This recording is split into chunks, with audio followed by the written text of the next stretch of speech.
तो मेरे सारे भाइयों को जो भी समय I don't know but good morning. तो कैसी चल रही है लाइफ सबकी? बढ़िया? पॉजिटिव या नेगेटिव? तो जिंदगी का समझ नहीं आ रहा क्या? लाइफ का सबसे बड़ा गेम एक ज्ञान। चाहे जीवन कैसा भी चल रहा हो, हमेशा पॉजिटिव रहना, बिल्कुल पॉजिटिव। कोई पूछे कैसा चल रहा है, बहुत बढ़िया भाई, कोई टेंशन नहीं। पढ़ाई कैसी? मस्त, टॉप मारूंगा।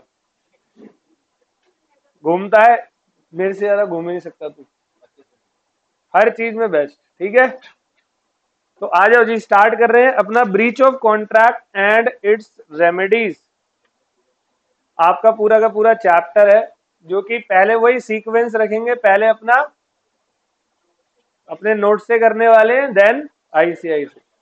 आप सभी बच्चे यहाँ पर बैठे हुए हैं, सब बताओ पिछला वाला बैकअप साइमल्टेनियसली चल रहा है? जो पिछली क्लासेस होती है साथ साथ कर रहे हो? 10 क्वेश्चन डेली हो रहे हैं? कॉन्फिडेंस आ रहा है? बस यही चाहिए अपने को जीवन में।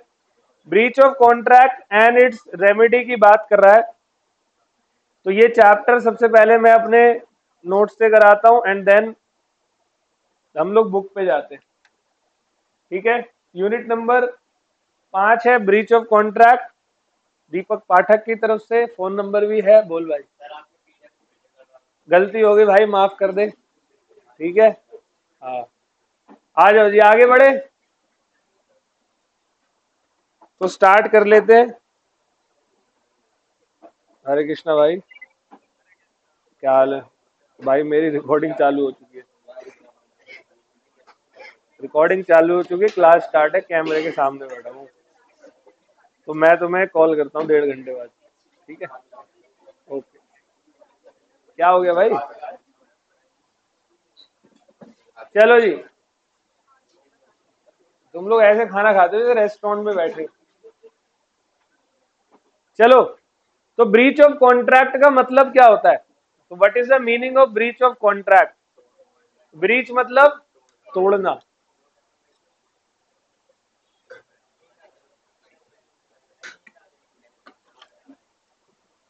किसको तोड़ना? कॉन्ट्रैक्ट को तोड़ना। कौन तोड़ रहा है कॉन्ट्रैक्ट को? मैं ना क्लास से बाहर भगा दूंगा। बोला ना क्लास चालू हो गई है, क्यों डिस्टर्ब कर रहे हो? ब्रीच ऑफ कॉन्ट्रैक्ट, दोबारा से, ब्रीच ऑफ कॉन्ट्रैक्ट मतलब, ब्रीच मतलब तोड़ना। क्या तोड़ना जी? कॉन्ट्रैक्ट को तोड़ना। अब कॉन्ट्रैक्ट को तोड़ कौन रहा है? कॉन्ट्रैक्ट को तोड़ वही लोग सकते हैं ना जिन्होंने कॉन्ट्रैक्ट को, बैठ जा आगे। कौन बैठना आगे? अच्छा, बैठ जा भाई, बैठ जा। कॉन्ट्रैक्ट को तोड़ना मतलब कौन तोड़ रहा है कॉन्ट्रैक्ट को? जिन्होंने कॉन्ट्रैक्ट बनाया है। यार कोई मजाक है कि आप लोग कॉन्ट्रैक्ट पहले बना लो और बाद में जब बात परफॉर्मेंस की आती है तो आप मना कर दो? इतना इजी होती है लाइफ में सब कुछ? आप सभी बैठे हुए हो, आपका सितंबर में एग्जाम है, ऑलमोस्ट 2 महीने, 2.25 महीने आपकी जिंदगी के बचे हुए हैं, मतलब पेपर के। ठीक है तो 2-2.5 महीने आपके एग्जाम के बचे हुए हैं, और आपकी हमारे से कमिटमेंट है कि हम आपको पढ़ाएंगे, आपकी हमारे से कमिटमेंट है कि आप लोग पढ़ने आओगे। 1-2 क्लासेस और हो गई और एक दिन आपको बुलाया जाता है, बड़ा मायूसी से मुंह बनाकर हम लोग बोलते हैं कि दैट की we are not able to fulfil our part of performance, we are breaching the contract. क्या लगता है तुम्हें? मतलब तुम्हारे लिए आसान होगा ये? कहाँ जाओगे अभी पढ़ने? हाँ, कोई सुनामी उनामी आ गई, भूकंप आ गया, वो अलग बात है, वहां तो नहीं पढ़ा पाएंगे भाई। ये पिकनिक वाले काम ना, मैं आप सभी को बताऊं, क्लास के बीच में कर लिया करो, सॉरी क्लास के पहले कर लिया करो, बीच में यहाँ घूम रहे हो सब, कोई पानी की बोतल लेने जा रहा है, किसी को बाथरूम आ गया, कोई हाथ धो के आ रहा है, तो यहाँ पर वो नहीं चल रहा है यहाँ। ठीक है, स्कूल का म्यूजियम में नहीं गए हम लोग, स्कूल बस लेके, मैडम लेस का पैकेट खोलने क्या, तो जो बीच में आप 5-7 मिनट 10 मिनट का मिलता है उसमें जो जल्दीबाजी में खाओ खाओ, नहीं खाओ छोड़ दो, ठीक है, बार बार नहीं उठ के जाना यहाँ से, जा एक बार चले जाओ वरना मर जाएगा प्यास के बिना। ओके, डिस्टरबेंस हो रही है, 5 मिनट खराब हो गए। रिपीट कर रहा हूं दोबारा से, आप सभी से मैंने कॉन्ट्रैक्ट किया है और कमिटमेंट है आपकी भी और मेरी भी, अगर हम लोग अपने पार्ट से मना करते हैं आपको अपना परफॉर्मेंस करने से, तो आपको दुख तकलीफ पहुंचेगी या नहीं पहुंचेगी? 100% पहुंचेगी। तो फिर ऐसे में आप लोग क्या करोगे? देखो जी, हमने प्रॉमिस किया made without any intention to perform, तो टॉपिक क्या हो गया?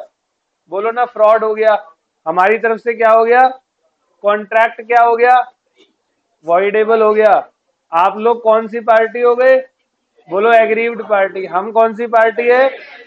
आप कोर्ट में जाके कॉन्ट्रैक्ट क्या कराओगे? कैंसल, और छोड़ दोगे हमें? पेनल्टी डैमेज वगैरह लोगे या नहीं लोगे? तो ये चैप्टर वही है, breach of contract and it's remedies, and it's remedy. ये चैप्टर का नाम है ब्रीच ऑफ कॉन्ट्रैक्ट, और उसकी रेमेडी आप लोगों को क्या मिलने वाली है। समझ में आ गई बात? तो देखो, ब्रीच ऑफ कॉन्ट्रैक्ट का मैंने यहां पर मतलब लिखा हुआ है, when the promisor fails to perform his promise without any sufficient reason. अच्छा, इस रीजन को आप सुपरवेनिंग इम्पॉसिबिलिटी बोल लो, चलेगा।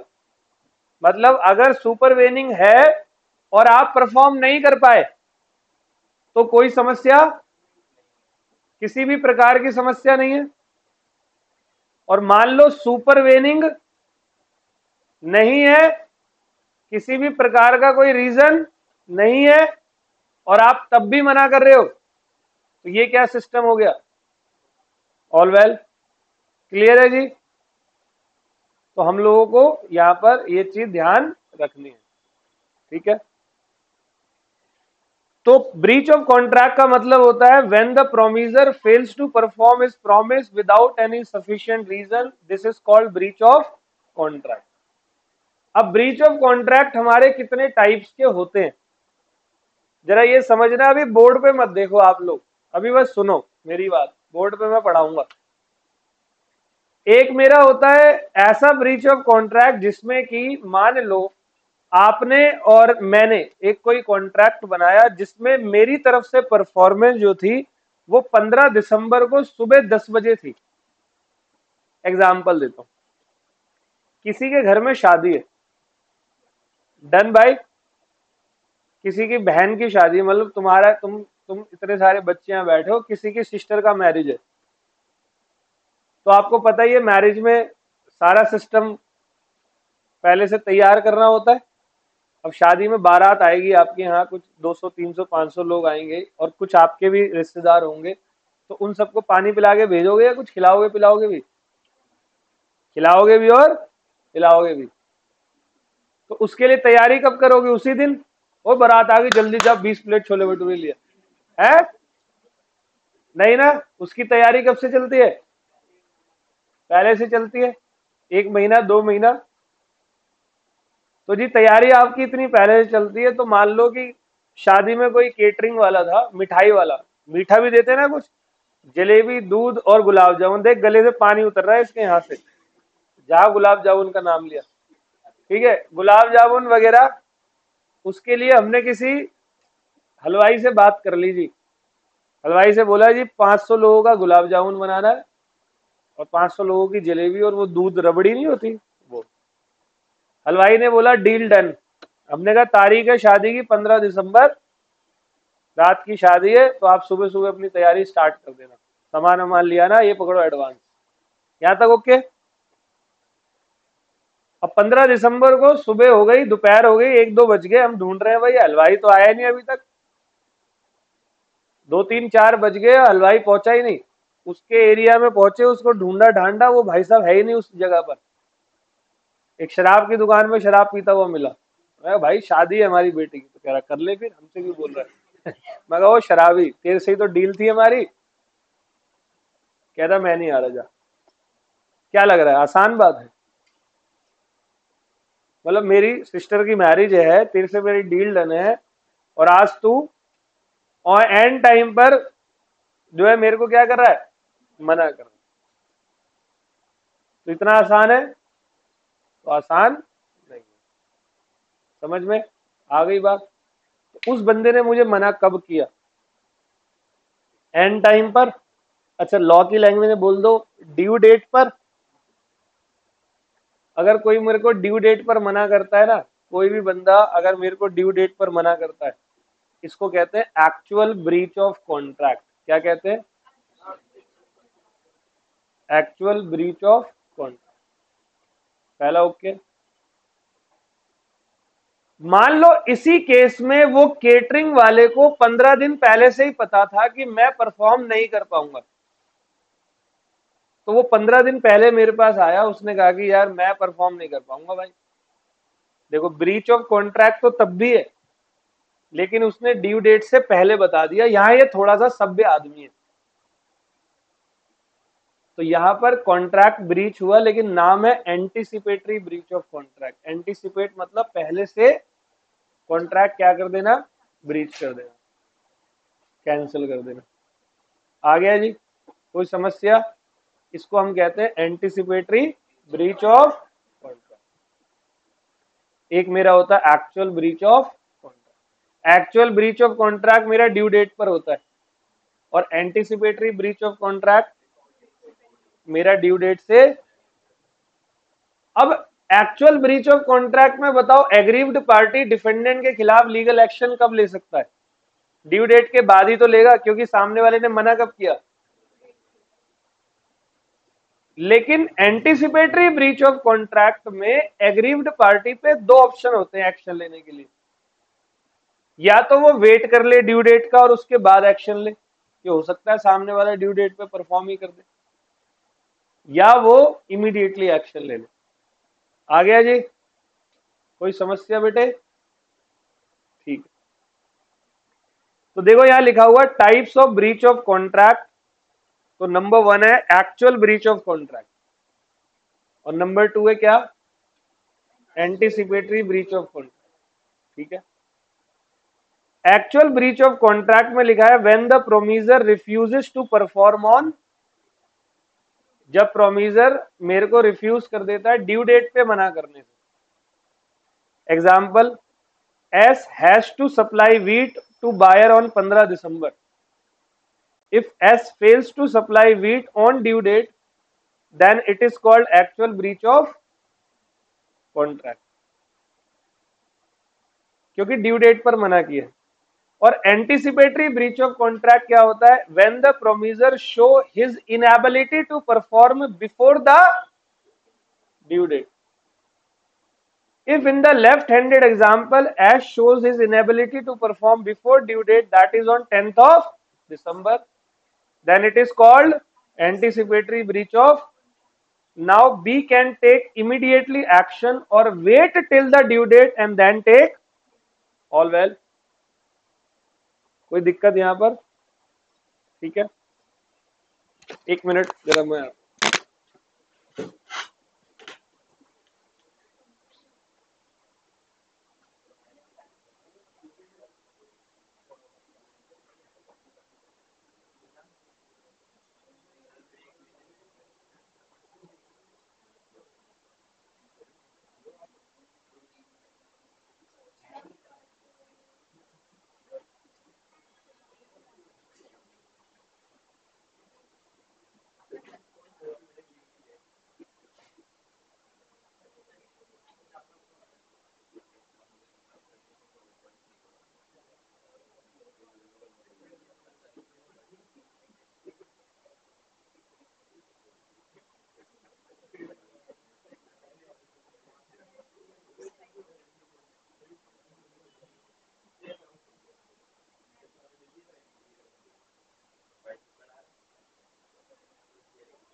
आ जाओ बेटे।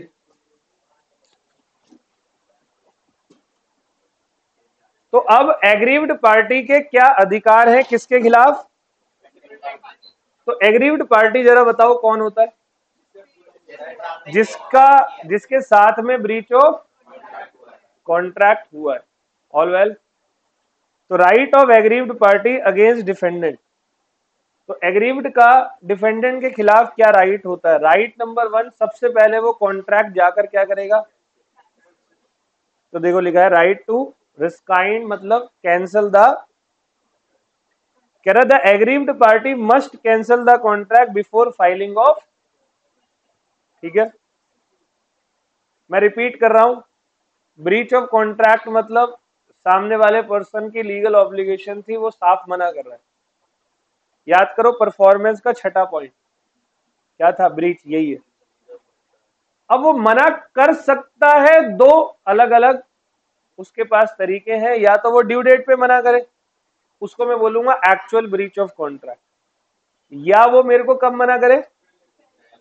ड्यू डेट से पहले, तो बोलेंगे anticipatory breach of contract. Actual breach of contract में पार्टी के पास ऑप्शन होता है। एक्चुअल ब्रीच ऑफ एंटीसिपेटरी में पार्टी पे ऑप्शन होता है कि वो ड्यू डेट पर का वेट करके केस करे या इमीडिएटली करे। बट एक्चुअल में तो केस फाइल ड्यू डेट पे ही करेंगे। बट केस करने से पहले पहला काम होता है उसके साथ में क्या कैंसिल करो? कॉन्ट्रैक्ट कैंसिल करो। ऑल वेल जी।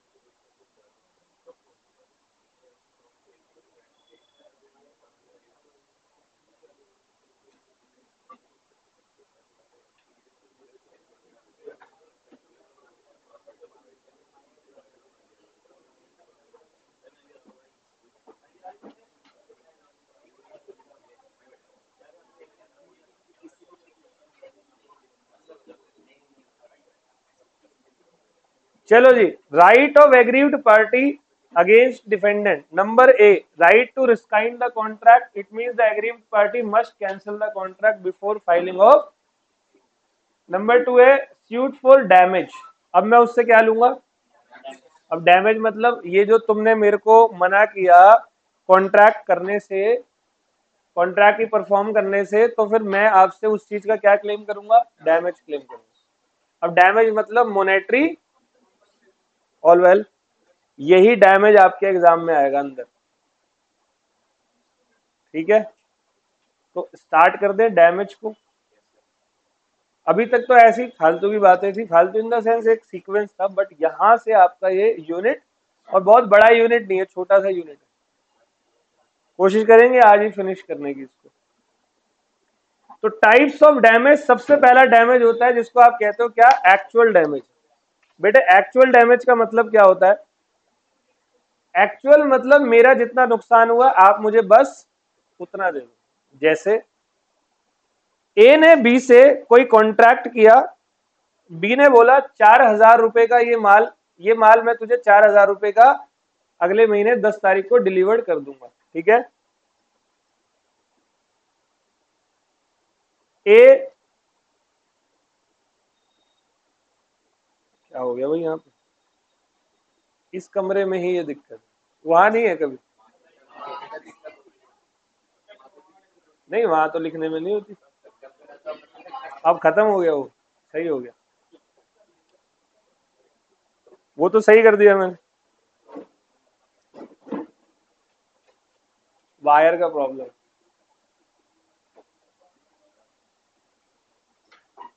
चलो, ए और बी, ए ने बी से कॉन्ट्रैक्ट किया, परफॉर्मेंस है 14 फरवरी नेक्स्ट मंथ मान लो। तो ए ने बी को बोला मैं तुझे क्या करूंगा, गुड्स डिलीवर्ड करूंगा, प्राइस था कितने में, 4,000 रुपये। ऑल वेल, यहां तक कोई दिक्कत। अब भाई क्या हुआ कि बी ने बोला ठीक है मैं आपको पे करूंगा कितने, मैं आपको पे करूंगा 4,000 रुपये। हो गया मामला सेट, कोई दिक्कत नहीं हुई। अब क्या हुआ, 14 फरवरी से पहले मान लो या तो 13 फरवरी को या 14 फरवरी को ए ने जो है वो क्या कर दिया, ब्रीच ऑफ कॉन्ट्रैक्ट। अगर 13 को किया तो एंटीसिपेटरी हो गया, और अगर 14 को किया तो, अब बी की मजबूरी थी, बी का मूड खराब, लेकिन बी को वो गुड्स चाहिए था। बी ने वो गुड्स उस टाइम मजबूरी में मार्केट से कितने का खरीदा, 4,500, 4,000। तो वो इससे यहां पर 500 रुपए का क्या ले लेगा, this is called actual damage, या इसको ऑर्डिनरी डैमेज भी बोलते हो। मतलब जो ज्यादातर लोग यही करते हैं, भाई मेरा इतना नुकसान हो गया, तो वो क्या करता है, जेब से पैसे निकाल ले भाई, निकल जा। कुछ बेशरम होते वो भी नहीं देते, उन्हीं के लिए कॉन्ट्रैक्ट एक्ट बना है, फिर उनके खिलाफ हम लोग कोर्ट में जाएंगे। तो देखो लिखा हुआ है एक्चुअल डैमेज या ऑर्डिनरी डैमेज के बारे में, it means damage granted in the normal course of business as a matter of right, सबका अधिकार है ये, and it is computed as difference between market price and, तो ये मार्केट और कॉन्ट्रैक्टिंग प्राइस के बीच का डिफरेंस होता है। आगे समझ में, कोई दिक्कत जी। अब बात करते हैं हम स्पेशल डैमेज की। तो पहला आ गया स्पेशल डैमेज। स्पेशल डैमेज वो डैमेज होता है, मैं बहुत अच्छे से समझना, ये वो डैमेज है, थैंक यू बेटा, ये वो डैमेज है जो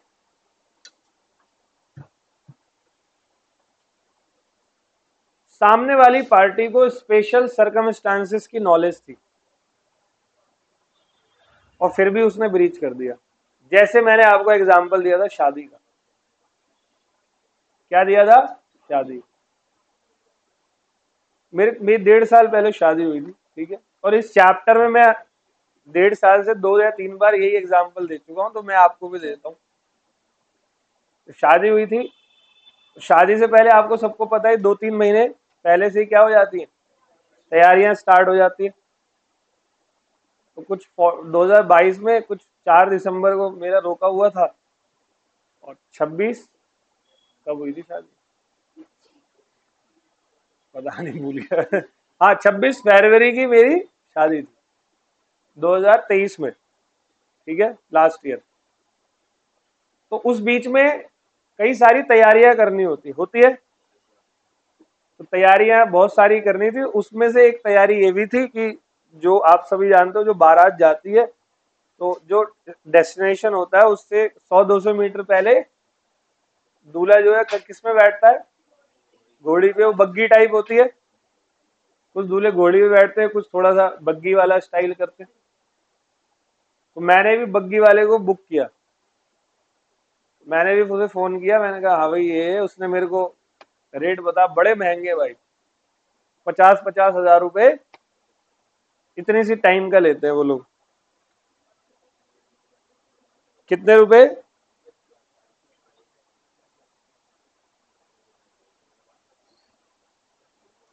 करता हूं। तो 50-50 हज़ार रुपए लेते हैं। तो ऐसी मैंने भी बुकिंग करी। अब बुकिंग जब करी तो वो बंदा परफॉर्म कब करेगा, या पहले ही आ जाएगा 25 को ही कि भाई घोड़ी आ गई, तो मैं क्या करूं, घोड़ी आ गई तो मेरा ब्याह तो कल है, 26 को ही करेगा ना। अब इमेजिन करो कि मेरी यहाँ से बारात निकल रही है, मेरे घर से मस्त डांस वांस हो रहा है, सब ओके, खामगाई क्यों नाचते हैं मेरे को समझ नहीं आता। सब करा डांस वांस, यहाँ से बसें गाड़ियां वाड़ियां जो भी है जा रही है, बारात में हम लोग पहुंचे। अब वहां पर सामने वाले को, दुल्हन वाली साइड को पता है कि बग्गी आएगी, वहां से बम बम फोड़ते हुए आएंगे, सब पता होता है ना सबको। अब वहां पहुंचा, वो कहता, मैंने कहा भाई बग्गी कहाँ है, कहता घोड़ी नाराज है, आई नहीं रही। नहीं समझे, वो बग्गी आई नहीं वहां पे। अब वो दूल्हा जो वीआईपी बग्गी में जाने वाला था वो पैदल जा रहा है, इमेजिन करो आम आदमी पैदल चले जाए, ठीक है, वो दूल्हा वहां से पैदल चलता हुआ आ रहा है। मतलब देखो, शादी के बाद तो इज्जत का फालूदा होना ही है, लेकिन शादी वाले दिन भी हो जाए तो बहुत बुरा है। नहीं समझे? शादी के बाद लाइफ टाइम होता है, लेकिन उस दिन एक सिंगल डे होता है जिस दिन थोड़ा बहुत रिस्पेक्ट बनाने वाला दिन होता है, तो उसी दिन वो वाला काम खराब हो गया, वो बग्गी लेके पहुंचा ही नहीं। अब बताओ जी क्या करें? बताओ कितना नुकसान हुआ? सिर्फ वो 40-50 हजार का। भाई साहब, अगर वो बग्गी वाला उस टाइम मिल जाए ना, तो शादी वाले दिन दूल्हा के हाथ में एक तलवार दी जाती है, और वो तलवार का इस्तेमाल वहीं करेगा फिर। नहीं समझे? क्योंकि वो सिचुएशन क्या है? स्पेशल सिचुएशन है या नहीं है? बता दो, तुम सभी बताओ, तुम्हारे साथ ऐसा हो जाए। बहुत गड़बड़ है। चलो, ये पहला मैंने एग्जांपल दिया, एक थोड़ी देर पहले दिया था कि उसी शादी में आपने केटरिंग वाले को ऑर्डर दिया हुआ है। अब केटरिंग वाला ही नहीं पहुंचा, बाराती आ गए, भूख लग रही है उनको, अब बताओ क्या खिलाए उनको? कोई एक दो तो है नहीं बाराती की बाहर से कुछ नान की प्लेट मंगा लो, 3 सब्जी रायता। 500 बाराती आए हैं, हो गई गड़बड़। तो जी यहाँ बड़ी बेइज्जती होती है। तो ये होता है स्पेशल डैमेज, जहां पर मैं सामने वाले पर्सन से special amount of damage claim करूंगा। सही है? स्पेशल केस है ये कोई नॉर्मल केस नहीं है। किसी का बच्चा एडमिट है हॉस्पिटल में, अब जैसे डॉक्टर ने बोला आप एडमिट करो, मैं ऑपरेट करने आ रहा हूं, डॉक्टर कहीं और चला गया, क्या लगता है? गड़बड़ है नहीं है? ये स्पेशल डैमेज होता है। यहाँ पर ज्यादा अमाउंट ऑफ डैमेज लेते हैं। This damage is granted when the other party has knowledge about special, and special damage are for loss which arise on amount of unusual circumstances affecting the plaintiff. Plaintiff मतलब होता है aggrieved party. Plaintiff means aggrieved party. तो special damage उस loss के लिए किया जाता है जो अनयूजुअल सर्कमस्टांसेस, जो जनरली होनी नहीं चाहिए और वो हो जाती है, जिससे बड़ा फजीता होता है आदमी का। And it can not be claimed as a matter of, ये जनरली नहीं मिलता आपको, ये आपका अधिकार जनरली नहीं होता, जब वो सिचुएशन हो गई तभी मिलेगा। क्या सुना है ऐसे जनरली किसी की शादी में घोड़ी वाला ही नहीं आया? ऐसा नहीं होता, उनको पता है कि ये बहुत महत्वपूर्ण दिन है। एक घोड़ी नहीं रखते, वो 10-12 रखते हैं, एक की तबीयत खराब हो जाएगी दूसरे को भेजेंगे। समझ गए? एग्जाम्पल देखो यहां पर, बड़ा अच्छा एग्जाम्पल मैंने लिखा हुआ है। ए हैविंग, यहां ये बड़ा इंपॉर्टेंट, इस पे आपका केस लॉ बन सकता है एग्जाम में। ठीक है, तैयार रहना इस एग्जाम्पल के लिए। A having contracted with B, A और बी का कॉन्ट्रैक्ट हुआ। ए ने बोला बी को कि मैं सप्लाई करूंगा 1000 टन ऑफ आयरन एट 10,000 रुपए पर ton to be delivered at stated time. एक टाइम फिक्स हो गया कि मैं तेरे को 1000 टन ऑफ आयरन 100 रुपए में डिलीवर्ड करूंगा। ए ने बी को बोला। A contract with C for purchase of 1000 ton. अब ए ने बी पे सप्लाई करनी है तो ए के पास भी होना चाहिए। ए ने सी से बोला भाई तू मुझे 1000 टन, भाई बिजनेस ऐसी तो होता है ना, मैं कहीं से लाता हूं किसी को देता हूं, यही तो है business. Of iron at 80 rupees a ton, telling C that he does so for the purpose of performing his contract with B. मतलब ए ने सी को बोल दिया मैं तुझसे 80 में ले रहा हूं, आगे मेरी बी से बात हो चुकी है, इस दिन मुझे बी के पास 100 रुपए में देना है। ये बात किसको नॉलेज है? ए को नॉलेज है, सॉरी ये सी को नॉलेज है। सी जो जिससे मैं ले रहा हूं, ए सी से ले रहा है और बी को दे रहा है, तो ये बात सी को पता थी। उस दिन, जिस दिन सी ने ए को वादा किया था डिलीवरी करने का, सी डिलीवरी नहीं कर पाया, जिसकी वजह से ए आगे बी को डिलीवरी नहीं कर पाया। तो क्या लगता है यहां पर ए का क्या नुकसान हुआ? ए का बैठे बैठे 20 रुपए पर टन का नुकसान हुआ है, मतलब 20,000 रुपए का हुआ या नहीं हुआ बताओ? तो C fails to perform is contract with A who cannot procure other iron and B in consequence resigned the C must pay to A 20,000 rupees being the profit which A would have made by the performance of his contract with B. तो जो C है वो A को 20,000 देगा जो A कमा सकता था, क्योंकि C को स्पेशल सिचुएशन की नॉलेज थी। बताओ जी बताओ, कोई डाउट? बोलो जी, एनी डाउट? All well. लेकिन मान लो ये नॉलेज सी को नहीं थी तो फिर सी पैसे नहीं देता, ठीक है, फिर वो ऑर्डिनरी डैमेज देता, स्पेशल नहीं देता। तो डैमेज हम लोग पढ़ रहे हैं, कितने टाइप के डैमेज है? ब्रीच ऑफ कॉन्ट्रैक्ट के डैमेज चल रहे हैं। एक मेरा होता है ऑर्डिनरी डैमेज और एक मेरा दूसरा क्या है? स्पेशल। सर तीसरा damage one of the most important damage, जिसको मैं क्या नाम देता हूं? एग्जेम्पलरी, और इसको आप कहते हो विंडिक्टिव डैमेज। ये मात्र 2 सिचुएशन में मिलता है। किस सिचुएशन में? यहां पर एग्रीव्ड पार्टी को very high amount of damage मिलता है डिफेंडेंट से। मतलब कोर्ट जब फैसला सुनाएगा तो एग्रीव्ड पार्टी को high amount of damage defendant की तरफ से क्या होगा? मिलेगा। और मात्र 2 सिचुएशन में मिलेगा, और court high amount of damage देता है ताकि बाकी लोगों के लिए वो एग्जाम्पल सेट करे कि बाकी लोग ये काम, और 2 ही सिचुएशन में मिलेगा, जिसको हम कहते हैं एग्जेम्पलरी और विंडिक्टिव डैमेज। तो दोनों सिचुएशन में आपको बताता हूं। पहली वाली सिचुएशन में थोड़ा सा इमोशन अपने कंट्रोल में रखना, मतलब थोड़ा इमोशनल में ही रहना है कि हाँ भाई इमोशनली सोचना है कि क्या होगा, ठीक है। किसी के घर में रिसेंटली शादी हुई है? अभी हुई है? किसकी? एग्जाम्पल फिट बैठ गया है और एग्जाम्पल दे रहा हूं, ठीक है, बस कोई पर्सनल लेवल पे नहीं ले जाना किसी भी चीज को। सिस्टर की मैरिज थी, कब? 1 साल पहले, सब सुनते रहना। तो शादी किस डेट की थी याद है? 22 या 23 दिसंबर को इसकी बहन की शादी थी, ठीक है। अदरवाइज नहीं ले जाना, I am just giving example ताकि याद रहे सभी को। शादी से कितने दिन पहले जो है वो बातचीत चल रही थी लड़के वालों से? 2-3 महीने पहले। यूजुअली ऐसे ही होता है, 6 महीने, 2 महीने, 1 साल तक लास्ट इतना बंदे वेट कर लेते हैं, 2-3 महीने होता है। तो लड़का देखा, पहले रोका हो गया होगा, रोका होता है हमारे यहाँ, पाँव वगैरह छू लेते हैं और सोने सॉरी चांदी का सिक्का दे देते हैं, कुछ कपड़े दे देते हैं, मिठाई दे देते हैं।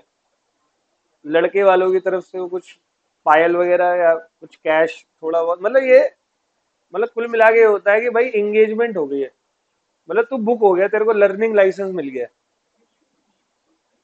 है ना।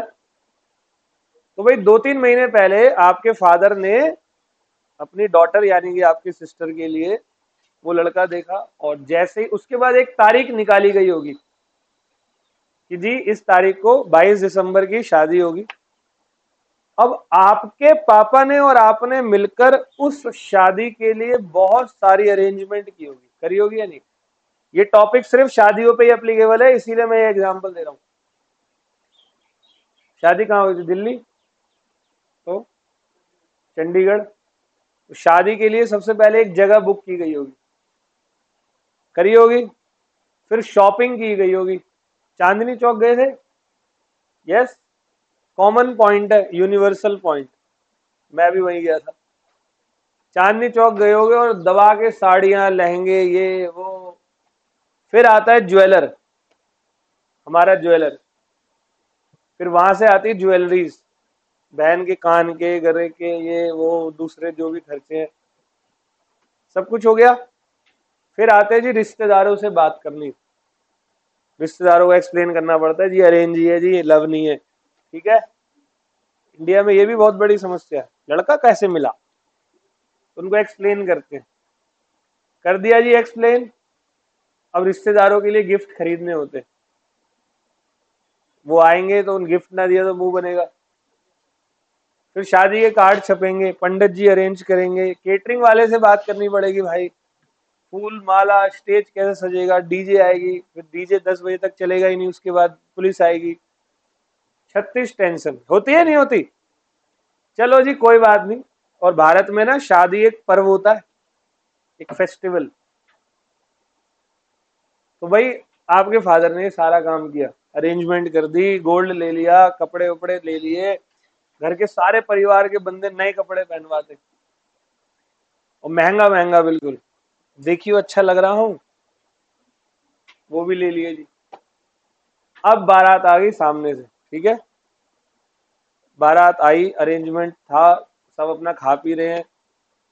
अच्छा जनरली फेरे वगैरह कब होते हैं? रात को, डिपेंड टाइमिंग होता है, कभी कभी 12 से 1 का भी निकलता है। जैसे मेरा जो टाइम था, मुहूर्त था, वो 12 से 1 बजे के बीच का था, और मैं 12:40 पे स्टेज पे था। मुझे कह रहे जल्दी आओ मुहूर्त निकला जा रहा है। मैं कहा टेंशन तब भी है, निकल भी जाए तो भी मैं खुश नहीं रहूंगा, और निकलेगा तो भी खुश नहीं रहूंगा। मैं मजाक कर रहा हूँ, ऐसा नहीं, मैं बड़ा खुश हूँ अपनी लाइफ में। तो क्या हुआ, मैं फिर स्टेज पे, अब वो बारात आ गई, सब कुछ हुआ, सबने खाया पिया बढ़िया, खा पी के बुराई बुराई करके चले गए सब। फिर उसके बाद फेरे स्टार्ट होते हैं, पहला फेरा हो गया, दूसरा फेरा हो गया, तीसरा फेरा हो गया, और जो लड़के का फादर है उन्होंने कहा रुको, और 3 बार करा रुको रुको रुको, क्योंकि सास भी बहू का वो फैन था। उसने कहा जी फॉर्च्यूनर तो दिख नहीं रही, मतलब लड़की के फादर ने शायद वादा किया हो, या किसी ने बोला हो जी आपको गाड़ी मिलेगी, कौन सी, लड़की के फादर ने बोला जी अब मैं यहाँ से अपना बना रहा हूँ, ठीक है, फॉर्च्यूनर तो जी वो तो थोड़ा खर्चा ज्यादा हो गया, हमने ये वाली होंडा सिटी मंगाई है, ये भी 15-16 लाख की है। वो कह रहे नहीं जी हमें तो फॉर्च्यूनर चाहिए, हमारा राजा बेटा है, फॉर्च्यूनर में ही चलेगा। नहीं समझे? अब वाद विवाद यहाँ पर शुरू। तो लड़की के फादर ने बोला कोई बात नहीं, आप फेरे वेरे करवाओ, शादी वादी हो जाएगी तो मैं देता हूँ, मैं अरेंज कर दूंगा। अब वो समझ गए यहाँ तो अगर 7वां फेरा हो गया फिर तो हंस जाएंगे, लड़के वालों की सोच। उन्होंने कहा नहीं जी गाड़ी तो अभी चाहिए, ऐसा तो नहीं। अब बात कुछ वाद विवाद बढ़ा, दोनों पार्टी से बातचीत हुई, कुछ यहाँ पर उल्टा पुल्टा भी बोल दिया जाता है। लड़के वालों ने कहा, पापा ने बोला चलो जी बारात वापस, बेटे खड़ा हो जा। बेटा भी पापा का परमानेंट चेला, जो पापा बोलेंगे वही मैं करूंगा, चाहे गलत बोल रहे हैं। अब बेटे जी उठे, पापा के साथ हो लिए और चले गए जी। चलो फाइनेंशियली छोड़ो क्या नुकसान हुआ, इमोशनली बता दो जरा एक बार। कोई भी किसी के साथ, मैं कह रहा हूं कि भाई साहब किसी दुश्मन के साथ भी ये कभी जीवन में ना हो, गलत तो नहीं कह रहा। वो 3 महीने की अरेंजमेंट, 500,000 रिश्तेदार, इतना पैसा, लोन इतना लेना पड़ता है, पैसे लेने पड़ते हैं लोगों से, ऐसे नहीं होती शादियां ज्यादातर लोगों की। ये सब करने के बाद एट द एंड वो मना करके चले गए। अंग्रेजी में कहते हैं ब्रीच ऑफ मैरिज एग्रीमेंट, शादी को। तो यहां पर जो लड़की वाले हैं वो कोर्ट में उनके खिलाफ केस करेंगे एग्जेम्पलरी या विंडिक्टिव डैमेज लेने के लिए, और यहां पर कोर्ट उनके खिलाफ सिर्फ वो डैमेज नहीं जितना खर्चा हुआ, उससे भी बहुत higher amount of damage charge करवाता है, ताकि दूसरा कोई पर्सन ये वाली गलती, आ गया समझ में? बड़े प्रेम से बताया जी, इमोशनल करके, प्यार से, अच्छे से, ठीक है, पहला हो गया। अब दूसरा सुनना जी। भारत के अंदर या पूरी दुनिया के अंदर फिलहाल, क्योंकि हम भारत में है, लॉ भी यहीं का पढ़ रहे हैं तो याद बात भी यहीं की होगी। भारत के अंदर पूरा जो बिजनेस होते हैं वो सारे बिजनेस जो है वो ट्रस्ट पे चलते हैं। ट्रस्ट मतलब भरोसा, बिलीव। हाँ या ना जी, बता दो। अब ऐसा तो नहीं होता बिजनेस में परफॉर्मेंस भाई एक हाथ दे एक हाथ ले, ऐसा तो नहीं होता। दोनों पर्सन एक दूसरे से बिलीव करते हुए आगे बढ़ते। यहां तक कोई समस्या जी? तो भाई क्या हुआ कि मैंने कोई किसी को माल दिया था, किसी अपने से आगे कोई माल मेरा डिलीवर्ड हुआ, और माल डिलीवर्ड होने पर मेरे को पेमेंट आनी थी 20 लाख रुपए की। उसने मेरे को 20 लाख का चेक दे दिया, और चेक के दम पर मैंने उसको क्या दे दिया, माल दे दिया। अब 20 लाख का चेक मेरे पास है, चेक की वैलिडिटी जो है वो 3 महीने तक होती है। मैंने चेक अपने पास रख लिया। अब मैं क्या इंश्योर करूंगा कि मेरे पास कितने रुपए पड़े? तो मैं आगे अपने क्रेडिटर्स को यही कमिटमेंट करूंगा ना कि जी मैं आपको 2 दिन 4 दिन में पैसा दे रहा हूं। सबको समझ में आ रहा है यहां तक? तो ट्रेडर ने जिसके पास 20 लाख का चेक पड़ा हुआ है, उसने बोल दिया जी आपके पास पेमेंट आएगी। उसको भी आगे, जिसको मैं 20 लाख का माल दे रहा हूं, तो क्या पीछे से मैंने माल लिया नहीं होगा? मुझे वहां भी तो पेमेंट करनी है। तो ये सारी बातें हुई, मैंने चेक डाला और चेक निकला बाउंस। फंड ही नहीं है सामने वाले के बैंक अकाउंट में, मेरा 20 लाख का माल। रीजन कुछ भी रहा हो, मेरा बिजनेस में मेरा नाम खराब हो गया, क्योंकि मुझे भी आगे अगली, बताओ मेरा बिजनेस खराब नहीं होगा, मेरी गुडविल शून्य नहीं हो जाएगी? और मार्केट में एक बार नाम खराब हो जाए ना सर, तो आप कितना भी बना लो, आपका नाम बन नहीं सकता। बहुत मुश्किल हो जाती है। आपको वर्ल्ड कप का मैच जीतना पड़ेगा हार्दिक पांड्या बनने के लिए। नहीं समझे? समझ गए सब?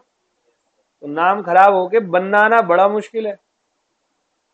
जैसे हार्दिक पांड्या के साथ हुआ, वो तो वर्ल्ड कप जीते, उसने अच्छा परफॉर्म किया, तो सारी बुरी चीज उसकी लाइफ से खत्म हो गई। लेकिन हर कोई हार्दिक पांड्या नहीं है।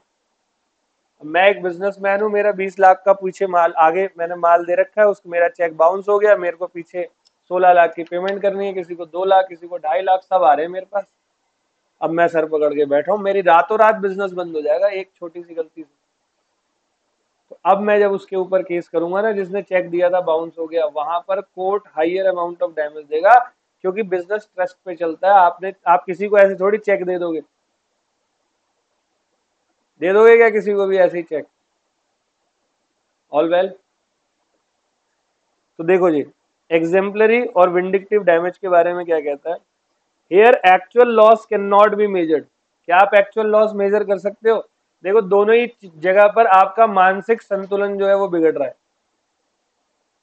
अरे हमारे साथ हो जाए, मान लो मेरी शादी थी 25 तारीख को, वो लोग मना कर देते जी बारात लेके मत आना जी, हमारा मूड चेंज हो गया।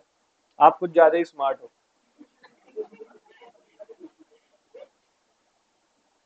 ओ भाई पागल हो तुम लोग? यहाँ सारी अरेंजमेंट करके बैठे हुए हैं, सबसे सब कुछ हो चुका है, इतना खर्चा हो गया है, कार्ड बढ़ चुके हैं, दुनियादारी को पता है, रिश्तेदार आ चुके हैं, सब कुछ हो गया, आप मना कर रहे हो? शादी में जरूर आना थोड़ी चल रही है यहाँ पर कि जी आपका एग्जाम पास हो गया आप छोड़ दोगे। और हम क्लर्क भी नहीं है, हम तो पढ़ाते हैं सीए के बच्चों को।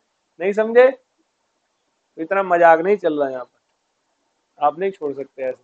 ठीक है, अब आपको करनी चाहिए कायदे से। चलो देखो लेगा, here actual loss can not be measured, so the court impose very high amount of damage to prevent its what, repetition, ताकि बार बार लोग ये काम, और ये डैमेज जो है set an example for other है, ये दूसरे लोगों के लिए क्या है, ये एग्जाम्पल सेट करता है। अच्छा यूनिट 4 के नोट्स आ गए ग्रुप में? आ गए ना? भेज दिए। तुम्हें यही नहीं पता आए नहीं आए, तो मतलब तुम लोग नोट भी नहीं करते। मतलब हम कर रहे हैं मोटिवेट ज्यादा पढ़ने के लिए, और तुम तो डाउनवर्ड होते जा रहे हो। नोट भी नहीं हुआ होगा, सर फोटोकॉपी करवा लेंगे, पैसा बहुत है, पैसे की कमी थोड़ी है, कल ही 2 प्लेट मोमोज खाए। It is this damage is set an example for, and it is granted only in 2 cases. Number 1, wrongfully breach या डिसओनर ऑफ और दूसरा क्या है, ब्रीच ऑफ। आ गया समझ में? All well. तो कितने डैमेज हो गए जी? बताओ, तीनों को मैंने प्रॉपरली एक्सप्रेसली अच्छे से समझा दिया। पहला एक्चुअल डैमेज। अभी हम क्या कर रहे हैं, किसी ने हमारे साथ ब्रीच ऑफ कॉन्ट्रैक्ट किया, या तो एक्चुअल किया होगा या एंटिसिपेटेड, तो मैं उसके खिलाफ लीगल एक्शन ले रहा हूं। एक्शन लेने से पहले कॉन्ट्रैक्ट कैंसिल करूंगा, कॉन्ट्रैक्ट कैंसिल होने के बाद डैमेज लेने जाऊंगा। डैमेज या तो एक्चुअल लूंगा ऑर्डिनरी बोलते हुए, या स्पेशल लूंगा, या तो और विंडिक्टिव। अभी बात खत्म नहीं हुई है। अभी आएगा चौथा डैमेज, जिसको मैं बोलता हूं नॉमिनल डैमेज। अच्छा, नॉमिनल डैमेज का मतलब क्या होता है? नॉमिनल शब्द का मतलब ये होता है छोटा मोटा। इसको कानून की लैंग्वेज में नॉमिनल मतलब मेरी लैंग्वेज में कहते हैं नाम मात्र का डैमेज। आपने एक मूवी देखी है पंकज त्रिपाठी की, वो जो थी ओ माई गॉड 2? नहीं देखी? चलो फिर सुनो जी, सुनो।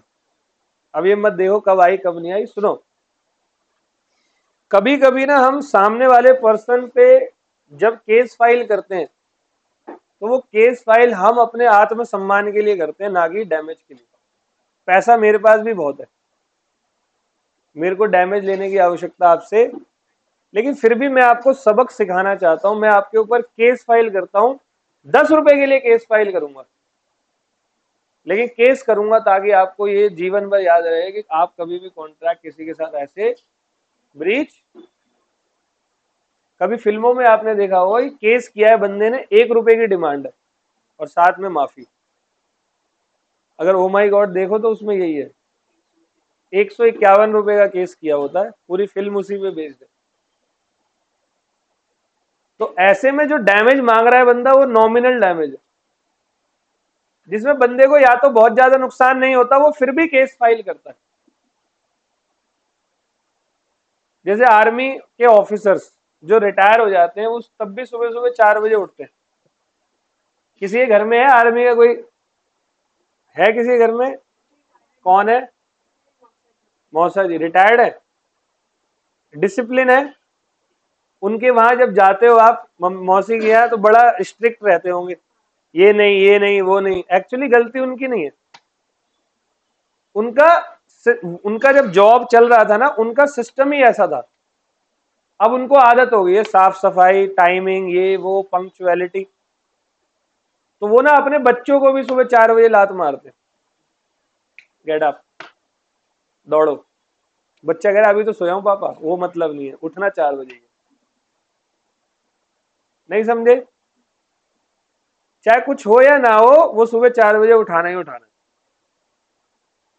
तो सर ये बात यहाँ की बोल रहे हो? मेरा लॉस हो या ना हो, थोड़ा सा लॉस हो, मैं आपके ऊपर केस फाइल जरूर करूंगा। When there is only a technical violation of the legal right, but no material loss is caused, मेरे को कोई बड़ा मटेरियल लॉस नहीं हुआ है। When there is a breach of contract, but either no loss or very small loss has been caused to aggrieved party, then court grant very small amount of damage which is insignificant, that is called nominal। सब समझ में आ गया? बहुत छोटा सा amount है, 151 rupees, 101। जो भी नुकसान हुआ है छोटा सा, उतना डैमेज आपको मिल जाएगा। ऑल वेल,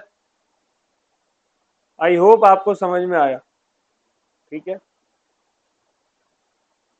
पांचवा और लास्ट कहता है ये आपका लिक्विडेटेड डैमेज। 4 डैमेज हो गए। अब देखो, लिक्विडेटेड डैमेज, लिक्विडेटेड शब्द का मतलब क्या होता है? लिक्विड क्या होता है? जो बहुत जल्दी, सिर्फ लिक्विड अमाउंट की बात है, वो जो बहुत जल्दी चेंज हो जाए, खत्म भी हो जाए,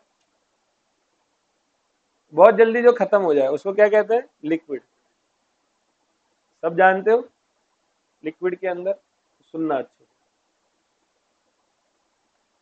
लिक्विडेटेड डैमेज मतलब क्या होता है? जब दो पार्टी आपस में कोई कॉन्ट्रैक्ट कर रही है, दोनों पार्टी जब आपस में कोई भी कॉन्ट्रैक्ट कर रही है तो कॉन्ट्रैक्ट करते वक्त दोनों ही पार्टी एडवांस में तय कर लेते हैं कि अगर मैंने कोई नुकसान किया तेरा तो मैं तुझे 10,000 दूंगा, और अगर तूने कोई मेरा नुकसान किया तो तू मुझे क्या दे दियो, 10,000 दे। नहीं समझे? वेन बोथ पार्टी एडवांस में तय कर लेते हैं कि जी दो, मतलब कोई 10,000 फिक्स अमाउंट नहीं है, मैं तो एग्जांपल दे रहा हूं, जो भी कॉन्ट्रैक्ट हम कर रहे हैं उसके अकॉर्डिंगली एक अमाउंट तय करेंगे एडवांस में कि तेरा नुकसान हुआ तो मैं दूंगा, मेरा होगा तो तू दे। इस डैमेज को मैं क्या नाम देता हूं, लिक्विडेटेड डैमेज। ठीक है, देखो कहता है when parties to contract fix a genuine pre estimate damage in advance and mention into contract then it is called genuine. All well. अच्छा ये पेनल्टी नहीं है, पेनल्टी और डैमेज, लिक्विडेटेड डैमेज दोनों में क्या होता है, दोनों में बड़ा डिफरेंस है, ये पेनल्टी नहीं है। तो कहता है क्या डिफरेंस होता है लिक्विडेटेड डैमेज और पेनल्टी के अंदर, तो सुनना। लिक्विडेटेड डैमेज मतलब fair and genuine estimate of probable loss in advance that may arise due to breach. मतलब जितना होगा उतना एक दूसरे को दे देंगे, ना तेरे को दुख ना मुझे दुख, लेकिन पेनल्टी में ज्यादा अमाउंट ऑफ पेनल्टी लेते हैं। वरना सबक क्या सिखाया, समझ गए बात को? पेनल्टी कहता है it is very high then the loss to insure performance of contract. इंश्योरिटी रखनी है, परफॉर्मेंस तू करेगा ही करेगा। जैसे मैं आपको बोलूं अगर आप क्लास में ना आए तो जी 500 रुपए पर क्लास का फाइन है। अब आप मजबूरी में क्लास में आओगे ही आओगे, वरना आपको पता है 500 रुपए गए, वो पेनल्टी है। समझ गए सब? इंटेंशन क्या होता है लिक्विडेटेड डैमेज करते वक्त, सिर्फ मेरा नुकसान कवर हो जाए।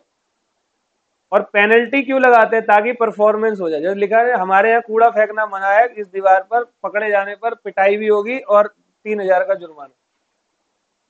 एक जगह पे लिखा हुआ है दीवार पर, पकड़े जाने पर बहुत पिटोगे प्लस 3,000 का जुर्माना। मैं कहा ये पेनल्टी है, इंश्योर करवा रहा है कि यहाँ कोई कूड़ा ना फेंके। हमारे इंडिया में अगर किसी ने एक दीवार पर कुछ फेंक दिया ना तो बस अगली बार तो उसी पर लाइन लगेगी, फिर अगला बंदा भी वही, तीसरा, 3 दिन में वो जगह कूड़ेदान। लोगों को अपनी खाली दीवारों पर लिखना पड़ता है यहाँ कूड़ा ना फेंके, और जहां लिखा होगा बंदा फिर देखो, फिर तो वही करेगा। इतना तगड़ा वाला है वो इंडियन हमारा, फिर तो वो वही करेगा। अब उसकी बात आ गई अहम पे, फॉल्स ईगो आ गया, अच्छा मना करेगा तो अभी देख। चलो जी, ठीक है। तो ये हमारा 2 पॉइंट हो गए। तो देखो एग्रीव्ड पार्टी के डिफेंडेंट के खिलाफ ब्रीच ऑफ कॉन्ट्रैक्ट करने पर क्या क्या अधिकार होते हैं। अधिकार number 1, right to cancel the contract this kind. दूसरा, राइट टू क्लेम फॉर, अब डैमेज मेरा कितने टाइप का होता है, 5 बताएं। एक ऑर्डिनरी डैमेज, एक मेरा स्पेशल डैमेज, एक एग्जेम्पलरी या विंडिक्टिव डैमेज, एक नॉमिनल डैमेज और एक लिक्विडेटेड। अच्छा लिक्विडेटेड और पेनल्टी दोनों में डिफरेंस है, वो भी बता दिया। अब तीसरा पॉइंट, यानी कि अगर इसको मैंने ए बी सी लिखा, ए और बी लिखा है तो ये मेरा सी पॉइंट। कभी कभी डैमेज लेना मेरा मकसद होता ही नहीं है, क्योंकि मेरे पास पैसा बहुत है। डैमेज मीन्स व्हाट, पैसा। तू मेरे से एक काम कर, मुझसे और ले जा। कई लोग ऐसे भी तो होते हैं। कभी कभी हमें ऐसा गुस्सा होता है, जैसे सामने वाले ने को मैंने एक काम दिया, उसने वो काम नहीं करा, तो वो कह रहा है ले भाई अपने पैसे ले जाओ। तो मैं क्या कहता हूँ कभी कभी गुस्से में, भाई पैसे वैसे क्या भाड़ में, तू यही काम करके देगा मुझे। नहीं समझे? This is called suit for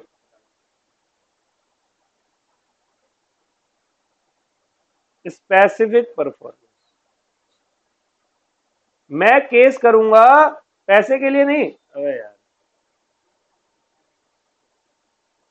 मैं केस पैसे के लिए नहीं करूंगा, मैं केस करूंगा सूट फॉर, आ गया समझ? मैं केस करूंगा स्पेसिफिक परफॉर्मेंस। एक एग्जांपल देता हूं, ध्यान से सुनना। दिल्ली में बसेस चलती हैं क्लस्टर वाली, ऑरेंज कलर की, उसको क्लस्टर बस बोलते हैं। बैठे हुए हो सब बिना टिकट के, आप लोगों की तो लगती नहीं है टिकट, तू भी बुर्का पहन के ही जाता है सही में, टी शर्ट में भी लिखा है जरा, क्रिएट योर ओन, क्या है आगे? तेरी वो रियलिटी तो नहीं है कहीं? सब सुनना। तो ना एक कहानी बताता हूँ, छोटी सी बड़ी अच्छी कहानी है, और सच है, बिल्कुल सच, सच्ची घटनाओं पर आधारित। एक पर्सन था, वो उत्तर प्रदेश से अपने किसी गांव से ग्रेजुएशन करके दिल्ली में आया, बहुत साल पहले की बात है। ये बात होगी 2003 वीन की, 2-3 की, ठीक है।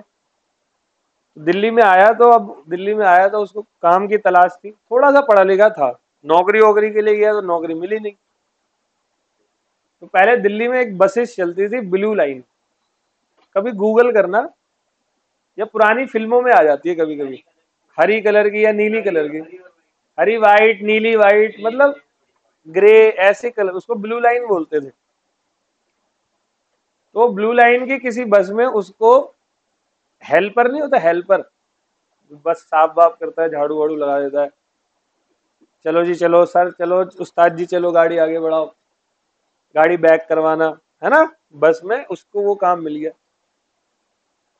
शायद 15 रुपए डेली उस टाइम पे, एक दिन का, और खाना पीना फ्री। तो उसी बस में वो रूट, 300 नंबर का रूट चलता है, आज भी चलता है, करमपुरा से केंद्रीय सचिवालय, ठीक है, केंद्रीय सचिवालय ये कनॉट प्लेस के पास जो है। फिर वो उसी बस में, अब धीरे धीरे बंदे का प्रमोशन होता है, तो वो उसी बस का बन गया कंडक्टर।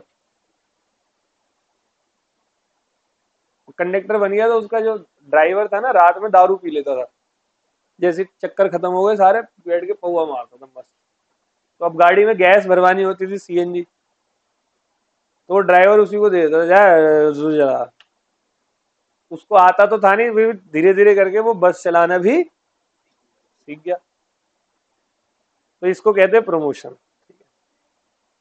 था बंदा स्मार्ट हैंडसम, और था क्या, अभी भी ये जिंदा है वो, स्मार्ट हैंडसम बढ़िया।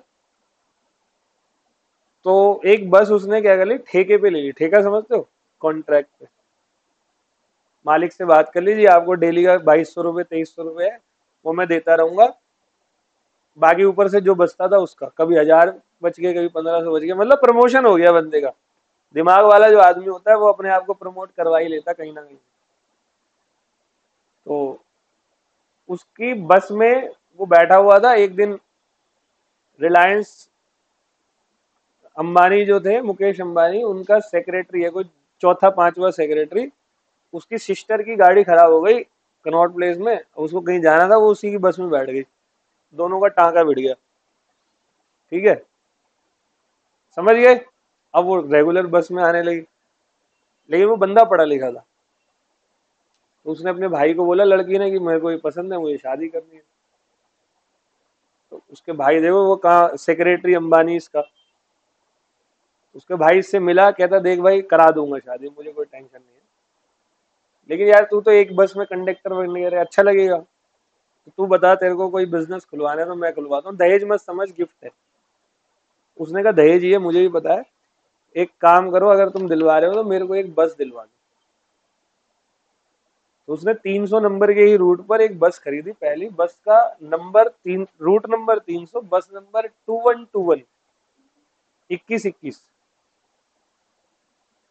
नंबर था। अब वो बस जो है उसने खुद ही चलाई, वो बिल्कुल वही सूर्यवंशम, अमिताभ बच्चन, उसने चलाई। और किस्मत कभी, ऐसे लोहे के बारे में कहते हैं कि लोहा किसी को फल जाता है तो तगड़ा ही फलता है।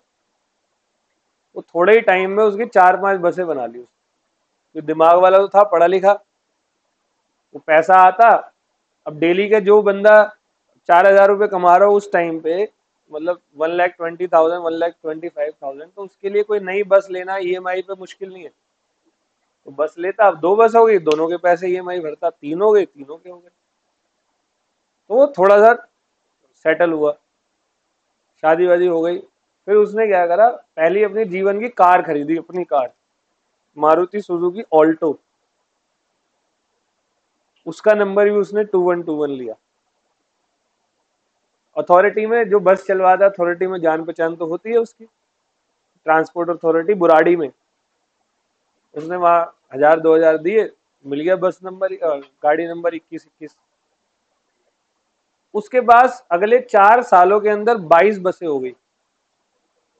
कितनी बसें? 22। अलग अलग रूटों पे चलती थी। अब सोचो, जिसके पास 22 बचे उसका पर डे का ₹1,00,000 से ऊपर आ रहा है। तो उसने अपनी दूसरी गाड़ी खरीदी, ब्रिंजल कलर की थी, स्विफ्ट। उसका नंबर भी 2121। उसने अपनी तीसरी गाड़ी खरीदी, अब थोड़ा सा और प्रोग्रेस चल रहा है, फॉर्च्यूनर। नंबर भी था उसका 2121। आपकी अकाउंट्स की क्लास है मेरे बाद। उनका नंबर था क्या? 21। All well. फिर क्या हुआ, दिल्ली में ब्लू लाइन बसेस बंद हो गई। किलर लाइन बोलते थे उसको। वो डेली सुबह बस निकलती थी, शाम को 2-4 को मार के ही खड़ी होती थी। ठीक है। तो ड्राइवर थे, नशे में चलाते थे खूब, पैसा उल्टा सीधा, पैसा बहुत था उस बस में। तो क्या हुआ, फिर दिल्ली में ये ऑरेंज क्लस्टर बसें आई। तो ये है एक्चुअली में प्राइवेट और गवर्नमेंट का कॉम्बिनेशन। तो जो डिपो होते हैं बस को मेंटेन करने के लिए प्राइवेट कंपनियों को दिया गया, तो उन्होंने ये कंपनियां बनाई, प्राइवेट कंपनी बनाई। और प्राइवेट कंपनी में लगभग लगभग 400 बसों का इनके अंडर में। अब देख, जो 22 बसें हैं वो कितनी बस चलवा रहा है? 400 बसेस। फिर उसने ली ऑडी Q7 2121। अब पैसा बहुत, जो जिस पर 400 बसें, इमेजिन करो 400 बस, समझते हो? तो डेली का, पर डे का इनकम है कम से कम 20 लाख रुपए। तो उसने क्या करा, एक दिन करोल बाग, राजेंद्र नगर, ओल्ड राजेंद्र नगर है करोल बाग के पास, वहां एक कोठी है, कोठी का नंबर है 21। मैं भी साथ में ही था, मेरे को, मैं जानता हूँ बहुत अच्छे से, मुझे ले गए। वहां एक बूढ़े अंकल रहते हैं जिनके माँ बाप, और सॉरी, जिनके बेटे यूएस वगैरह में। अच्छा, ज्यादातर अमीरों का यही है, बूढ़े माँ बाप यहाँ और बच्चे यूएस में होते हैं, वीडियो कॉल पे शादी करते हैं, वीडियो कॉल पे बच्चे दिखाते हैं, वीडियो कॉल पे दिवाली मनाते हैं। तो उसके घर गए, उनसे बोला जी ये घर खरीदना है। वो कहता बड़ा बेहा आदमी हो तुम लोग सीधा आ गए मेरे से, बोला घर खरीदना है। तो कह रहे जी पसंद आ गया आपका घर, आप बताओ क्या अमाउंट है, हम दे रहे हैं। अंकल ने मना कर दिया। घर की कीमत थी 6 करोड़। इनने कहा 8 करोड़ दूंगा। कह रहा नहीं, कह रहा 10 दूंगा, कहता नहीं, कहता 12 दूंगा, कहता नहीं, कह 15। और अंकल कह रुक जा, पागल है क्या तू अंकल को लगा कोई पागल आ गया। कह रहा अंकल घर तो यही वाला चाहिए, आप बताओ पेमेंट। कह रहा नहीं मैं नहीं, कह रहा 20 करोड़। अंकल कह रहे ठीक है अब बता, जिसका 6 करोड़ का घर है कितने में मिल रहा है? अंकल ने कहा ठीक है, डन। तो उसको इमीडिएटली 3 लाख रुपए बयाना दिया। बयाना समझते हो? एडवांस। एग्रीमेंट हो गया, बात हो गई घर बेचने की। अब 1 हफ्ते बाद डील थी, 1 हफ्ते बाद पेमेंट करेंगे। अब उन्होंने बात बात करी होगी अपनी फैमिली में, फैमिली ने मना कर दिया होगा। 1 हफ्ते बाद गए हम लोग, पेमेंट वेमेंट ले, कहता जी हम तो नहीं बेच रहे। तो अंकल जी कह रहे हैं कि आप अपना पैसा ले लो, हम डैमेज देने को तैयार है आपके कॉन्ट्रैक्ट के लिए। वो कह रहा है सुनो अंकल, 6 करोड़ का घर 20 करोड़ में खरीद रहा हूँ, क्या लगता है आपको डैमेज की जरूरत है मुझे नहीं समझे? अब तो आपको घर बेचना पड़ेगा। Suit for specific performance. और वो घर खरीदा, उसके फोन नंबर के एंड में भी 2121 है, डेट ऑफ बर्थ है 21 जुलाई। होता नहीं है कोई बंदा एक लक चार्म लेकर चलता है, तो उसके पास पैसे की कमी नहीं है। अब उसकी बस का डिपो बंद हो गया है, मतलब क्लस्टर बसें बंद हुई, उसके डिपो को आगे ठेका नहीं मिला, अब वो कुछ और कर रहा होगा, बिल्डर में चला गया, रियल एस्टेट में। सोचो कहाँ एक बस का हेल्पर और कहाँ। आदमी में अच्छा दिमाग हो तो दुनिया में कुछ कर सकता है। टैक्ट होना चाहिए, दबना नहीं चाहिए आदमी किसी से। आदमी इंक्लूड औरत एज वेल, ठीक है। ऑल वेल, समझ गए? तो सूट फॉर व्हाट आ गया समझ में? इससे अच्छा नहीं बता पाएगा कोई भी एक्सप्लेन। अरे पैसा बहुत है, जिसको डैमेज की जरूरत नहीं है वो बोलता है मेरे को specific performance. All well, C point हो गया, लास्ट है डी पॉइंट, डैमेज का। डी पॉइंट, डी कहता है सूट फॉर इंजंक्शन। इंजंक्शन मतलब होता है स्टे लगवाना। क्या लगवाना? स्टे लगवा देना। स्टे मतलब स्टे ऑर्डर नहीं होता, रोक लगवाना। एग्जाम्पल देता हूं, अब जैसे कि किसी प्रॉपर्टी पर विवाद चल रहा है ए और बी का, तो वो विवाद कहां सॉल्व होगा? कोर्ट में। कोर्ट में केस कब तक चलेगा? बहुत लंबा। इतने में बी ने क्या किया, उस पर अपना घर बनाने लगा। जिस चीज पे अभी केस चल रहा है, क्या उस पे आप घर बना सकते हो? अभी तो फिक्स ही नहीं है घर तेरा है या मेरा है। तो वो कोर्ट से उस घर पे क्या लगवाते हैं, मतलब उस घर पर कोई भी कंस्ट्रक्शन का काम नहीं कर। आ गया समझ में? लेकिन कॉन्ट्रैक्ट एक्ट के पॉइंट ऑफ व्यू से समझते हैं। मान लो कि करण जौहर का कंगना रनौत से एक एग्रीमेंट हुआ। करण जौहर एक फिल्म डायरेक्ट और प्रोड्यूस कर रहा था, जो कि 1 जुलाई को शूट होनी स्टार्ट करनी थी। 1 जनवरी को करण ने कंगना को अपनी मूवी में लिया, उससे डेट्स ले ली जुलाई की, और कंगना रनौत ने डन कर दिया, साइनिंग अमाउंट ले लिया। अब आपको पता है शूटिंग तो 1 जुलाई से चालू होगी, प्रिपरेशन तो 8-8 महीने, 2-2 साल, 3-3 साल पहले से तैयारी होती है। अब करण जौहर ने सारी लोकेशन वोकेशन ये वो वगैरह वगैरह सब फाइंड करी, सब कुछ ओके, कोई टेंशन नहीं। 1 जुलाई को शूटिंग थी, लेकिन सेट पर कंगना रनौत नहीं पहुंची। करण को पता लगा कंगना कहाँ है, तो कंगना जो है वो बाहुबली 3 की शूटिंग कर रही है राजा मोइली के साथ सेम टाइम। नहीं समझे?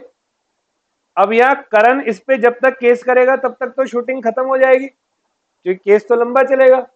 तो फिलहाल करण इस पर केस कर रहा है क्या लगवाने का? All well, suit for injunction.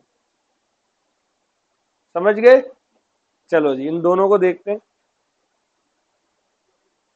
Suit for specific performance, it means aggrieved party ask actual performance of contract which is refused by the, it is granted only in, तो specific performance तब grant होता है जब monetary compensation adequate relief नहीं है। पैसा मेरे पास बहुत है भाई, तेरे को चाहिए तो 21 करोड़ ले ले, चल 1 करोड़ और बढ़ाया। There is no standard for ascertaining the actual damage, कभी कभी एक्चुअल डैमेज एसरटेन करने का स्टैंडर्ड ही नहीं है। समझ गए? There is no exact substitute और alternative to the subject matter of contract. अच्छा, मैं डैमेज क्यों लेता हूं? ताकि वही कॉन्ट्रैक्ट में किसी और से बना लूं, लेकिन मान लो सब्सटीट्यूट ही नहीं है उसका, तो आपने मेरे से कॉन्ट्रैक्ट किया, मैं अकेला टीचर हूं, मैंने कहा बैच 1 तारीख से शुरू होगा, पूरे भारत का अकेला टीचर हूं, कॉन्ट्रैक्ट हो गया, पेमेंट ले ली, आप आए, कॉन्ट्रैक्ट मैंने ब्रीच कर दिया, मैंने कहा ले भाई अपनी फीस ले जा। आप बोलोगे भाड़ में जा, फीस चाहिए तो मेरे से और ले ले डबल, लेकिन अब तो तू ही पढ़ाएगा, क्योंकि कोई भी सब्सटीट्यूट कुछ आ रहा समझ, इसीलिए कॉन्ट्रैक्ट किसी से भी करना सोच समझ। अगला कहता है सूट फॉर इंजंक्शन। इंजंक्शन मतलब क्या बताया मैंने आपको, स्टे ऑर्डर लगवाना। हमने केस फाइल करा है स्टे लगवाने के लिए। कहता है injunction in an order of court restraining a person from doing a particular act.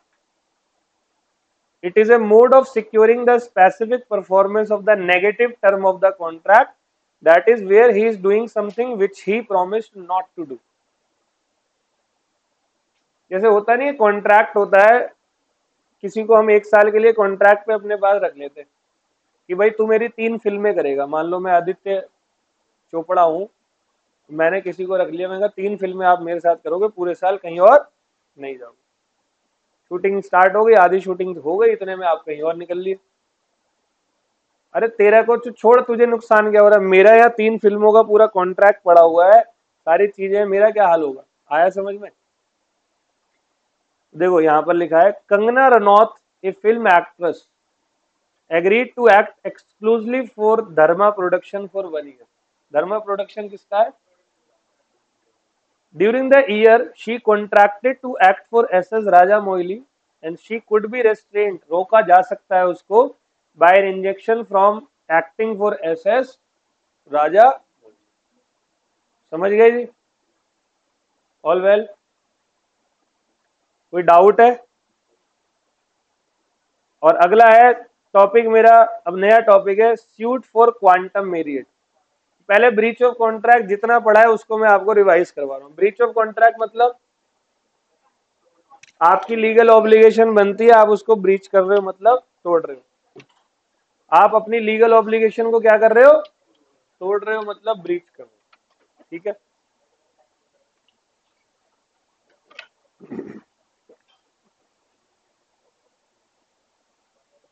आप अपनी, बेटा पीछे दे दियो, लीगल ऑब्लिगेशन को ब्रीच कर रहे हो, तो ब्रीच आप कब करते हो। एक तो आप ड्यू डेट पर ब्रीच करते हो, जिसको मैं कहता हूं एक्चुअल ब्रीच ऑफ कॉन्ट्रैक्ट, और एक कब करते हो, ड्यू डेट से पहले कर देते हो, जिसको आप कहते हो एंटीसिपेटरी ब्रीच ऑफ कॉन्ट्रैक्ट। तो एक्चुअल ब्रीच और एंटीसिपेटरी ब्रीच, इन दोनों के बीच का डिफरेंस ये है कि एक्चुअल ब्रीच में ड्यू डेट पर आप मना कर रहे हो तो मैं ड्यू डेट के बाद आप पर केस करूंगा, और एंटीसिपेटरी में आप ड्यू डेट से पहले मना कर रहे हो तो मैं ड्यू डेट का वेट भी कर सकता हूं या इमीडिएटली केस भी कर सकता हूं। सही है। अब अगली बात होती है भाई अधिकार क्या है एग्रीव्ड पार्टी के डिफेंडेंट के खिलाफ। तो एग्रीव्ड के डिफेंडेंट के खिलाफ अधिकार ये है कि एग्रीव्ड पार्टी डिफेंडेंट के खिलाफ पहले कॉन्ट्रैक्ट क्या करेगा, कैंसिल करेगा। फिर दूसरा काम क्या करेगा, डैमेज क्लेम करेगा। डैमेज कितने टाइप के हैं, तो नंबर 1 एक्चुअल डैमेज और ऑर्डिनरी, दूसरा special, special matter of right नहीं होता, एक्चुअल मैटर ऑफ राइट होता है। तीसरा एग्जेम्पलरी या विंडिक्टिव डैमेज, चौथा नॉमिनल, पांचवा, और पेनल्टी भी साथ में थी। फिर तीसरा राइट क्या है, स्पेसिफिक परफॉर्मेंस, और चौथा सूट फॉर इंजंक्शन। तो मुझे लगता है चैप्टर ही रटवा दिया पूरा, हो गया। अच्छा अगले याद हो रहे हैं, पिछले भूल तो नहीं रहे, भूलना मत कोई भी गलती से भी, ठीक है। ओके, अब है टॉपिक का नाम क्वांटम मेरिएट। क्या नाम है, क्वांटम मेरिएट। इसका मतलब होता है एज मच एज अर्न, जितना काम किया है या जितना परफॉर्म किया है उतना पैसा आपको मिलेगा। नहीं समझ में आएगा जब तक एग्जांपल नहीं दूंगा। क्या हो गया आज मेरी इसको, हाँ क्वांटम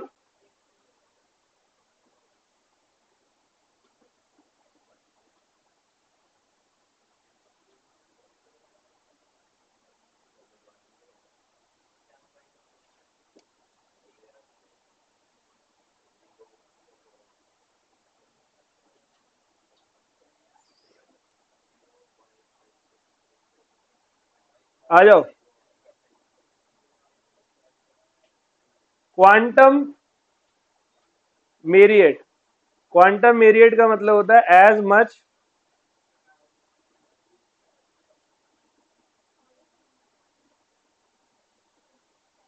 जितना काम किया है उतना मिलेगा।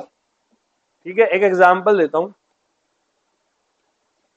मान लो ए ने किसी सर्वेंट को अपने यहां पर जॉब पे रखा, कॉन्ट्रैक्ट था 1 साल का, 1 साल में देगा 60,000 रुपए। सर्वेंट ने काम किया,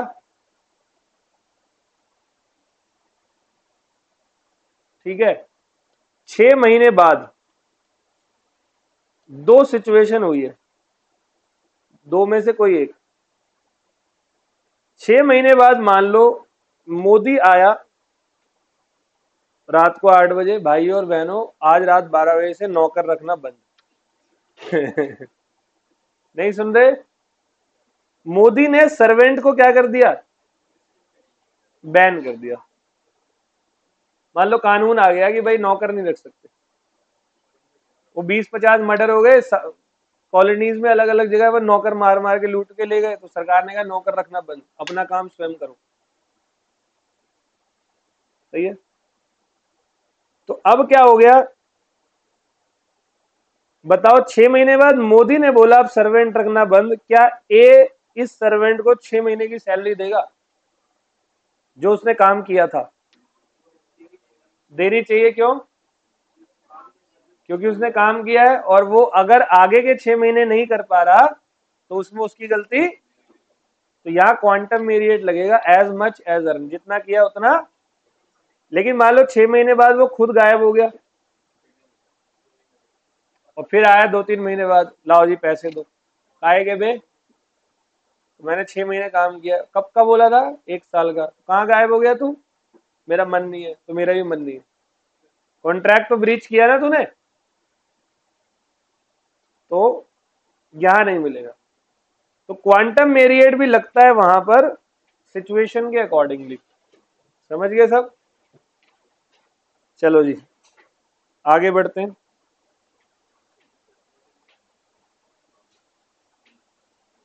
तो सूट फॉर क्वांटम मेरिएट का सबसे पहले मीनिंग है एज मच एज अर्न,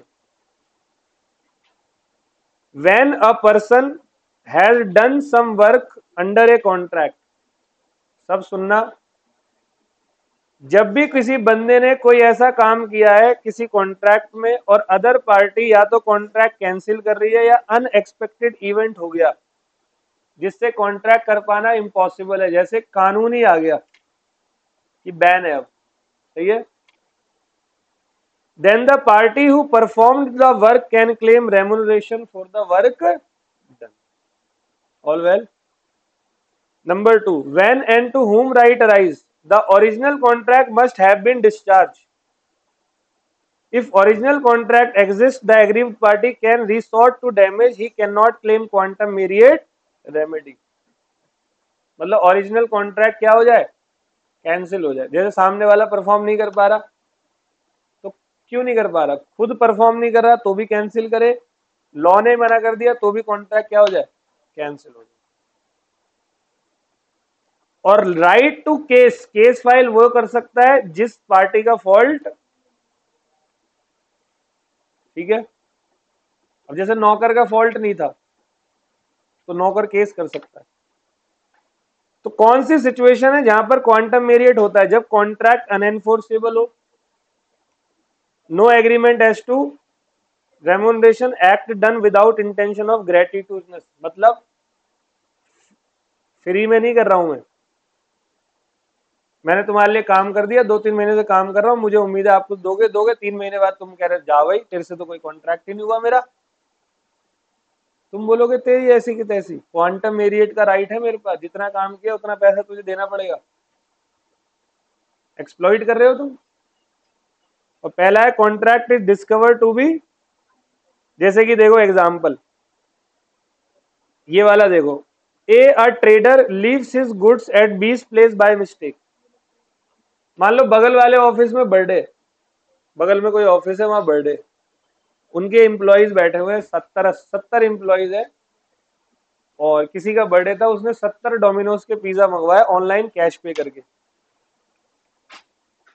तो डोमिनोज वाला यहाँ आया, गेट खोला, कहता सर आप ही ने ऑर्डर दिया? मैंने कहा हाँ।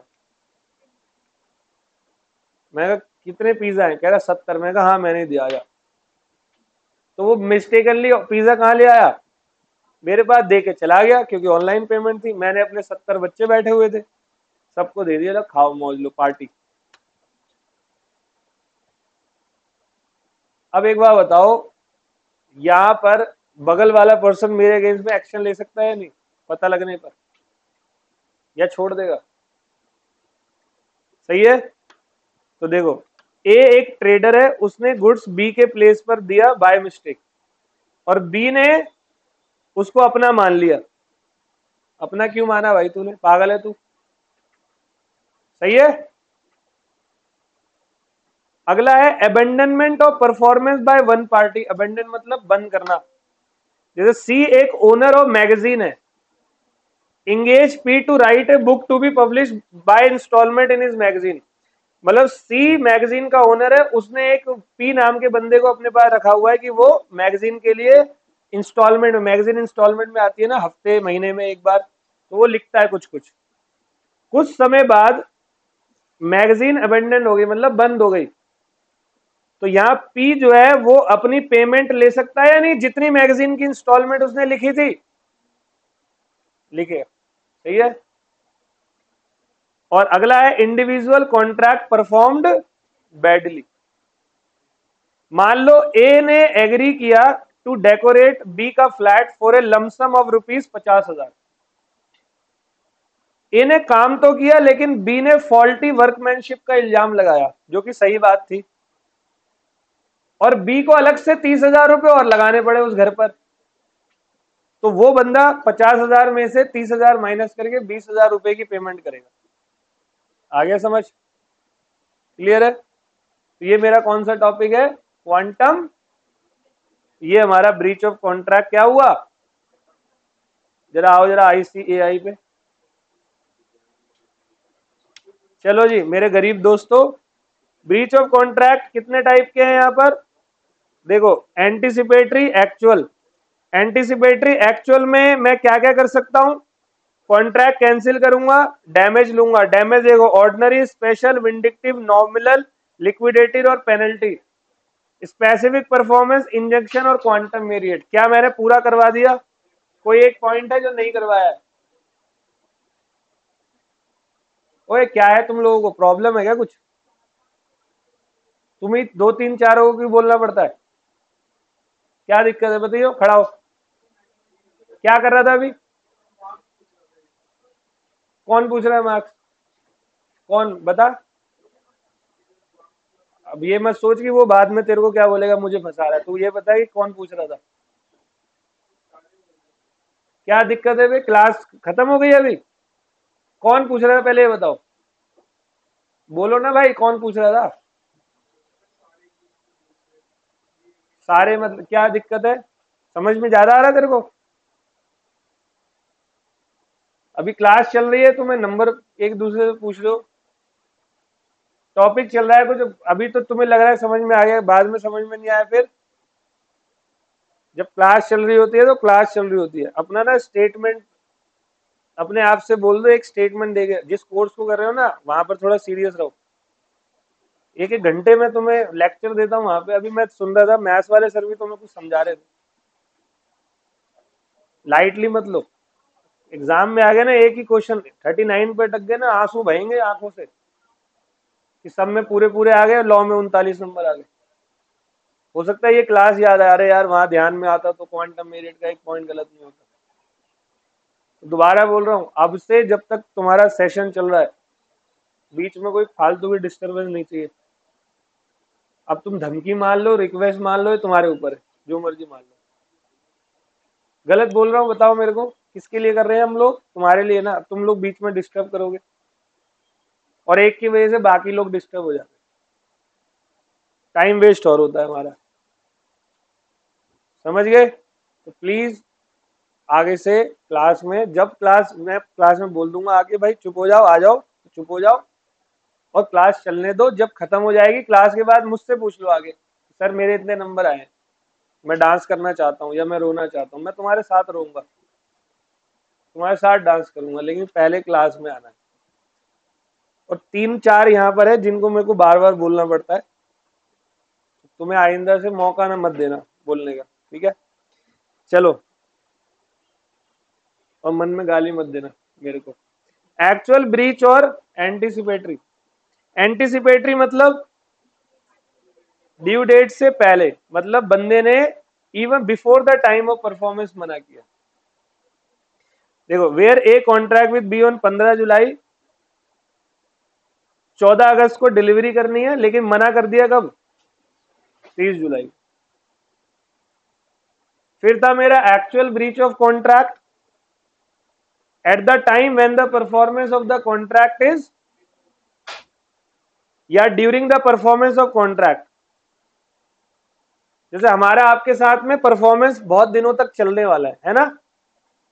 हमारा एक दिन का तो नहीं है ना, आपका ना मेरा। तो क्लासेस है, फॉर एग्जांपल आपकी 70 क्लासेस है जिसमें हमने 20 दे दी, 50 नहीं दी, आपको हमने मना कर दिया, तो ये भी एक्चुअल डैमेज है क्योंकि परफॉर्मेंस अभी कंटिन्यूइंग में। तो अब आप लोग क्या करोगे? Damage, recession, specific performance, injunction और क्वांटम मेरिट। All well? तो डैमेज के बारे में देखो, इन्होंने बता दिया जनरल, स्पेशल, ये सारे डैमेज सबके नाम बता चुका हूं। ऑर्डिनरी मतलब वो डैमेज जो एक्चुअली में आपको हुआ है। स्पेशल में मतलब जहां पर आपको स्पेशल सिचुएशन की जानकारी थी। एज इट इज मैंने आपको ये एग्जांपल दिया हुआ है अपने नोट्स में, बस यहाँ पर नाम और काम अलग है। विंडिक्टिव डैमेज किस केस में मिलता है? दो, शादी मत तोड़ना और wrongfully dishonour of cheque by the. Nominal damage मतलब नाम मात्र का, जैसे कि 1 रुपए का या 10 पैसे का डैमेज।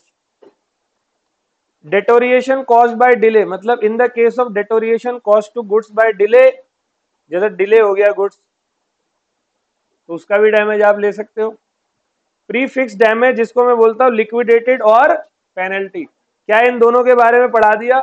लिक्विडेटेड एडवांस में तय कर लेते हैं सिर्फ इसलिए कि लॉस कवर हो जाए, और पेनल्टी में इसीलिए पेनल्टी देते हैं ताकि परफॉर्मेंस हो जाए। ठीक है, डिस्टिंक्शन हो गया हमारा। अब इसके बाद कॉन्ट्रैक्ट हम कैंसिल करेंगे, डैमेज से पहले कॉन्ट्रैक्ट कैंसिल। क्वांटम मेरिट मतलब as much as the party doing is the service has deserve, as much as deserve, as much as earn. ये तभी अवेलेबल होगा जब ओरिजिनल कॉन्ट्रैक्ट डिस्चार्ज हो जाएगा, और वो पार्टी कर सकती है जो नॉट इन, ये सारे पॉइंट करवा दिए जस्ट अभी अभी। सूट फॉर स्पेसिफिक हो गया। इंजंक्शन मतलब स्टे लगवाना। देखो यार, फिल्म स्टार वाला ही एग्जांपल दिया था मैंने, इसमें भी फिल्म स्टार वाला ही है, वहां कंगना रनौत है, यहाँ एन है, खत्म। ऑल वेल, छोटा सा यूनिट है, घर पे जाकर तगड़े तरीके से पढ़ना, बैठकर समय लगाना और रट्टा मार लेना समझने के बाद।